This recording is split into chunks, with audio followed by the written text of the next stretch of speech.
Well, welcome. I'm so glad you're back. Today on Crystal's Corner, we are talking about something that every one of us probably needs some help with, and it's called anger. You know, the truth is, anger is a really healthy, normal, natural emotion, especially if something has happened that is unacceptable, inappropriate. Some of the terrible travesties and atrocities that have happened, the only natural expression of that would be, I'm angry. I'm angry about this. The trouble is, very few of us were taught what to do with our anger or how to channel it in a way that can really bring about great change, even peace, joy, love, happiness. For most of us, we feel angry, we stuff it down, and it implodes on us, or we misdirect it and we explode on someone in a way that can really annihilate a relationship and just actually make us look crazy, and we feel stupid afterwards once we've had a freak out. I've done it. I'm sure you've done it. We've all done it.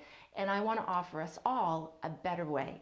So I have a 5-step process again today to help us channel our anger. Really, the truth is there are two ways of expressing your anger, and one is an inappropriate, inauthentic, disempowered way, and the other is an appropriate, authentic, empowered way. And so we are going to talk about that way. We all know the disempowered way. That's the yelling, the screaming, manipulating, snide comments, passive aggressive remarks, digs, even snubbing someone, just snubbing someone, cutting them off, reckless disregard. This is all aggressive behavior. It's all unacceptable. It's just not an empowered way of communicating with people in your life, whether they're friends, whether they're family, whether they're strangers. This is the way that leads you to rage, it leads you to fury, it's just a bad place. This is not the way we want to go when it comes to anger. So let's talk about the authentic, appropriate, healthy way of expressing ourselves, and that's called assertive communication. Assertive communication is really a win-win philosophy. It's a way of communicating where you really hold on to your dignity and your respect, and you give the other person, no matter who they are, respect and dignity too, at least in the way that you're communicating with them. You don't have the right to yell, scream, any of that, but you do have the right to question authority, to express yourself, to stand up for yourself, to ask questions, to any of those things. So let's talk about what starts to happen when you feel angry. Okay, you can feel it. You can feel anger happening in your body, right? You can feel adrenaline starting to happen. That's the first stages of anger.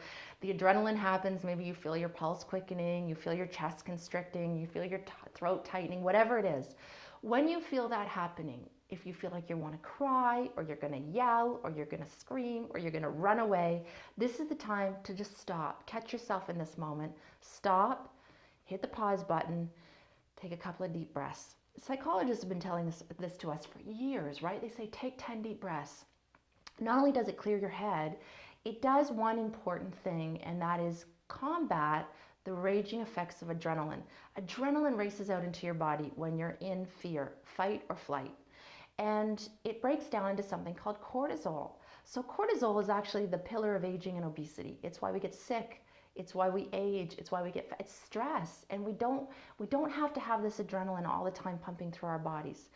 Do you know that just by taking 5 deep breaths, like slow, deep breaths, you actually begin to release the opposite hormone of cortisol, which is DHEA. And we know that deep breathing, meditation, prayer, these things release the anti-aging hormone out into our body. So that's a great thing. I mean, that's great, right? It's anti-aging. Take some deep breaths and calm down. But the second thing that enables us to do is it just gives us a space to pause for a moment. And if you have the ability to grab a journal, you know I talk about journaling a lot. If you have the ability, grab a journal and get really clear on what is it they are doing that's triggering me so much. Get really clear on the behavior. What is the behavior that's making me cuckoo? Because it's something they're doing. It's not really what they said. I mean, it might be, but it's most often, it's how they're acting. They're acting in a particular way that you've been taught, you've made a decision at some points in your life, this is an unacceptable way to be. We've all been taught these things from the time we were little. This is unacceptable, this is acceptable. So something in the way they're behaving is triggering you. The third thing I want you to do, and this is a big one, this takes a lot of self-reflection and insight and self-awareness, is to ask yourself, when do I remember acting like that? when do I remember behaving this way when I was younger? And I probably got in trouble for it. I was probably shamed for it. I was probably embarrassed by it.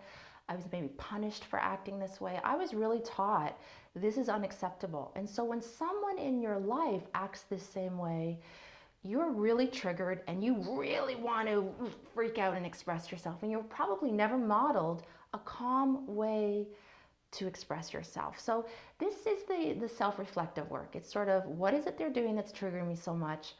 When do I remember acting this same way? And do I remember that feeling of being punished and making the decision, I'm never going to be this way?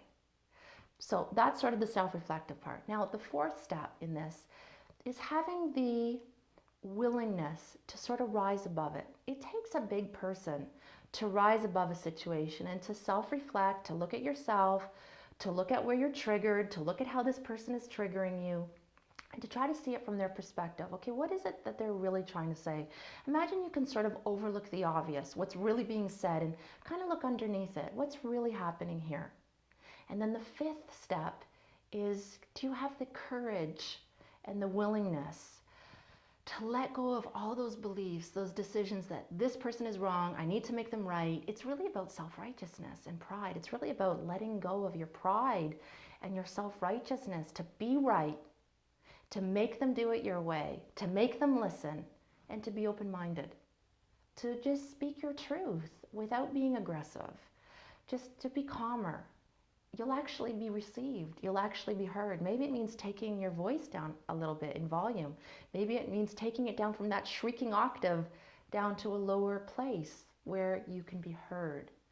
I know this seems maybe a little like in-depth and complicated, but after a while, you start to get this quicker. You stop, take a deep breath, ask yourself, when was I taught that this is unacceptable? Who taught me this? Maybe you were taught when you were young. Certain ways of being are unacceptable.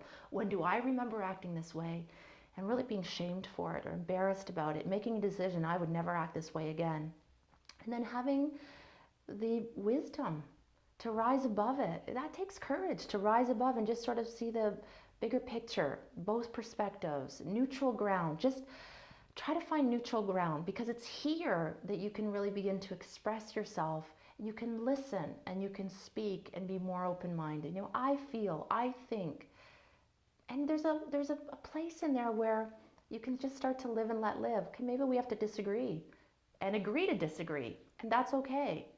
Now, if it's something that's a deal breaker, you're not willing to bend on, you just know this is wrong, then you get into boundary setting. And we're going to talk next week about boundary setting, how to really negotiate and set healthy boundaries with the people in your life. But for this week, it's really about you doing your own cleanup. It's really about you realizing that only wounded people get triggered. And we've all been wounded.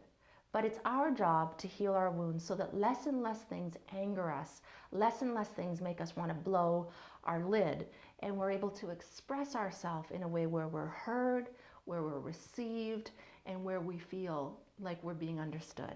So that's it for today's Crystal's Corner. I hope it helped. I'd love to hear your thoughts on anger, the proverbial fork in the road. And if you do leave a comment, I'll be sure to get back to you. If you have a particular situation that you're going through and you'd like my thoughts on it, or to give you some advice here on Crystal's Corner, you can email me at crystal@swatinstitute.com. Bye for now.